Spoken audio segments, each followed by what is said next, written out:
আসসালামু আলাইকুম রহমতুল্লাহি বারকাতুহ। কথা বলছিলাম বিদেশে স্থায়ীভাবে বসবাস করার বিভিন্ন চ্যালেঞ্জ নিয়ে।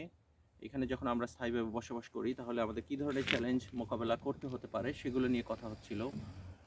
এই পর্যায়ে আমি কথা বলবো যে আমরা ধরে নিচ্ছি থিওরিটিক্যালি যে আমি আমার বাচ্চাকে বিদেশে স্থায়ীভাবে বসবাস করার সময় একটা ইসলামিক এনভায়রনমেন্টে ক্যাটারিংয়ের মধ্যে আমি আহ, তাদেরকে বড় করছি। তারা হয়তো একটা ইসলামিক স্কুলে অথবা মুসলিমদের স্কুলে তারা যাচ্ছে। তো pretty much we should be happy. আমাদের হয়তো হ্যাপি হওয়ার যথেষ্ট কারণ আছে, কিন্তু এর মধ্যে বিশেষ করে যারা আমরা মাইগ্রেন্ট প্যারেন্ট, কারণ হচ্ছে যে এখানে একটা বিগ কালচারাল শক আছে, বিগ কালচারাল গ্যাপ আছে, কালচারাল ডিফারেন্স আছে। তো কালচারাল ডিফারেন্সটা হচ্ছে যে আমরা যেহেতু আমাদের যদিও আমরা মুসলিম আলহামদুলিল্লাহ, কিন্তু আমাদের একটা পার্টিকুলার কালচারাল এরিয়া আছে। যেমন আমরা যখন সাউথ এশিয়ান কান্ট্রি থেকে আমরা এখানে আসছি, তো আমাদের মুসলমান হওয়ার সাথে সাথে আমাদের কিছু প্র্যাকটিস আছে লাইফে, যেটা হচ্ছে হয়তো ইসলামের সাথে তেমন কিছু ম্যাটার করে না, এটা একটা cultural component in our life. তো আমরা যখন এই কালচারাল কম্পোনেন্ট নিয়ে আমরা এখানে বিদেশে আসি, বাচ্চারা যখন ইসলামিক স্কুলে যায়, তো ইসলামিক স্কুল যদিও এরা ইসলামিক স্কুল, তারপরেও ওয়েস্টার্ন যে সমস্ত গভর্নমেন্টের অথবা ডিপার্টমেন্ট অফ এডুকেশনের যে সমস্ত রেগুলেশন আছে বাচ্চাকে রেগুলেট করার জন্য স্কুলে, তাদের এই সমস্ত স্ট্যান্ডার্ড তাদেরকে মেনটেন করতে হয়।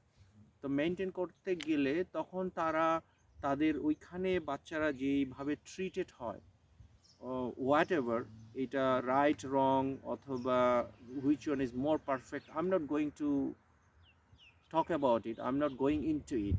What I am trying to say, যে বাচ্চারা ওইখানে যেই ক্যাটারিংটা পায়, ওইখানে যে ট্রিটমেন্টগুলো পায়, সেইখানে টু সাম পয়েন্ট তারা একটা ডিফারেন্ট ট্রিটমেন্ট পায়, যেটা আমরা মুসলিম প্যারেন্ট হিসেবে যখন তারা আমাদের বাসায় আসে, আমরা তাদেরকে ডিফারেন্টলি ট্রিট করি because of our culture, because of our parenting style, because of our pre mindset, because the way we grow up, আমরা যেভাবে বড় হয়েছি, আমাদের প্যারেন্ট আমাদেরকে যেভাবে ট্রিট করেছে, সেই কারণে তাদের মধ্যে একটা বিগ ডিফারেন্স হয়। তো এই ডিফারেন্সটা বাচ্চারা স্কুলে একটা এনভায়রনমেন্টের মধ্যে থেকে এক ধরনের ক্যাটারিং ফেস করে, স্কুল থেকে যখন সে আবার বাসায় আসে তখন তারা প্যারেন্টদের কাছ থেকে আরেক ধরনের একটা ট্রিটমেন্ট পায়। আমি জাস্ট বলে রাখছি যে কোনটা পারফেক্ট, কোনটা প্রোজ অ্যান্ড কনস, রাইট ও রং, সেটা নিয়ে আমি কথা বলছি না। সেইখানে প্রত্যেকটা সিস্টেমেরই কিছু বেনিফিট আছে এবং কিছু প্রবলেম আছে, সেটা মানে আরেকটা আলোচনার বিষয়। যাই হোক, আমি মূলত যেই যেই জিনিসটা আমরা প্যারেন্ট হিসেবে হয়তো জানবো না, বিকজ আমি হাই স্কুলের বাচ্চাদেরকে নিয়ে কাজ করি, সেই কারণে আমার বাচ্চারাও হাই স্কুলে যায়, সেই কারণে আমি এইটা জানি যে বাচ্চারা স্কুলে একটা এনভায়রনমেন্টের মধ্যে থাকে, একটা পপ আপ, একটা তাদের একটা কম্পার্টমেন্টের মধ্যে থাকে। স্কুল থেকে যখন আবার তারা বাসায় আসে তখন তারা একটা আরেকটা কম্পার্টমেন্টের মধ্যে থাকে। তো বাচ্চাদের একটা গুড থিং হচ্ছে যে তারা তাদের যেই কম্পার্টমেন্ট, স্কুলের কম্পার্টমেন্ট, স্কুলের যেই এনভায়রনমেন্ট, যেই পপ আপ আছে, এই পপ আপের ভিতরে তারা খুব দ্রুত অ্যাকোমোডেট করে নেয় এবং সেটাকে ওরা ওইখানে ওই সময়ের জন্য ওরা এনজয় করে। আবার বাচ্চারা যখন বাসায় আসে তখন বাসায় আরেকটা পপ আপের ভিতরে তারা থাকে, সেইটা তাদের প্যারেন্টদের সাথে তারা অ্যাকোমোডেট করে নেয়। This a good thing in a sense. কিন্তু প্যারেন্ট হিসেবে আপনার যেটা প্রবলেম হতে পারে, অল অফ এ সাডেন আপনি হয়তো এটা নোটিস করবেন, যেটা আপনি কখনো চিন্তা করেন নাই, যেটা আপনি কখনো কল্পনা করেন নাই। অল অফ এ সাডেন আপনি দেখবেন যে একটা সার্টেন বয়সের পরে বাচ্চারা মানে হিউজ চেঞ্জ, তাদের কথাবার্তায়, কথা আচার আচরণে, তাদের চিন্তা চেতনায়, যেটা আপনি কখনো প্রিডিক্ট করেননি। কারণ প্রিডিক্ট করেননি এই কারণে যে তাদের একটা এবিলিটি ছিল যে তারা স্কুলে একটা পপ আপের মধ্যে থাকতো, আবার বাসায় এসে আপনাদের সাথে, আপনার প্যারেন্টদের সাথে অ্যাকোমোডেট করে থাকতো।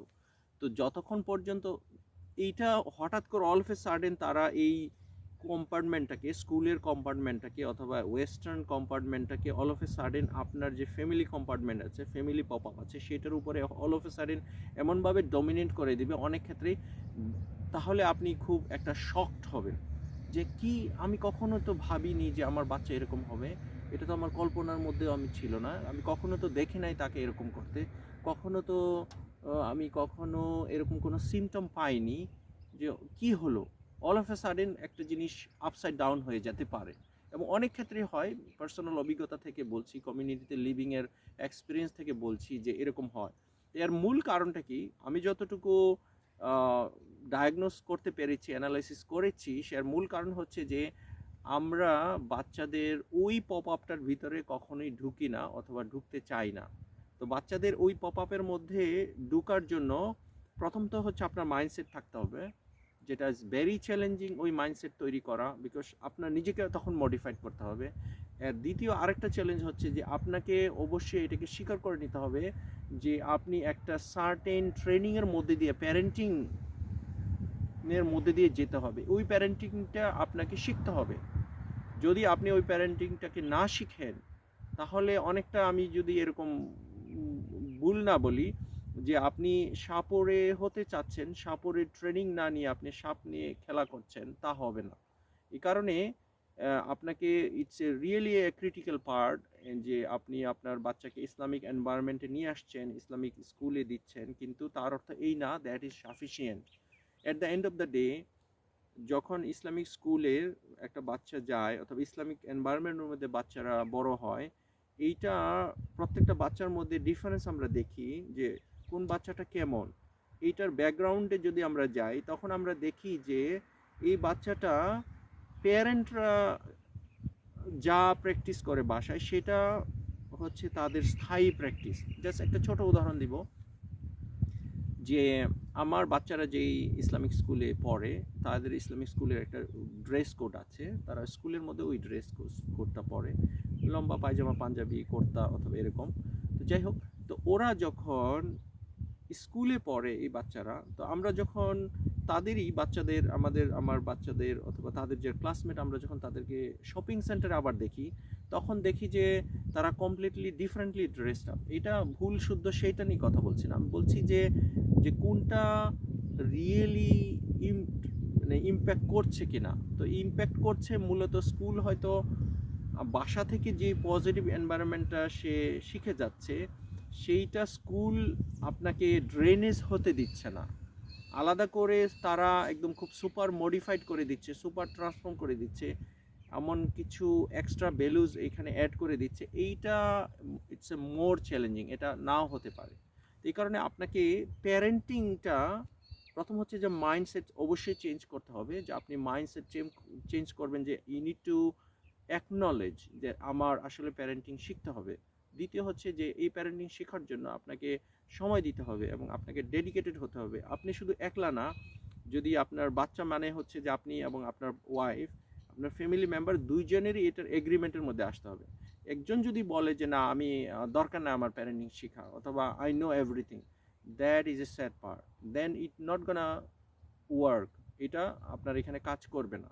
তো মূলত এই যে ক্রিটিক্যাল পয়েন্ট, যে শুধু ইসলামিক এনভায়রনমেন্টে এনশিওর করাটা is not enough, then another challenge that you need to go through with a certain phase of training on how to do parenting on your children, which is critical.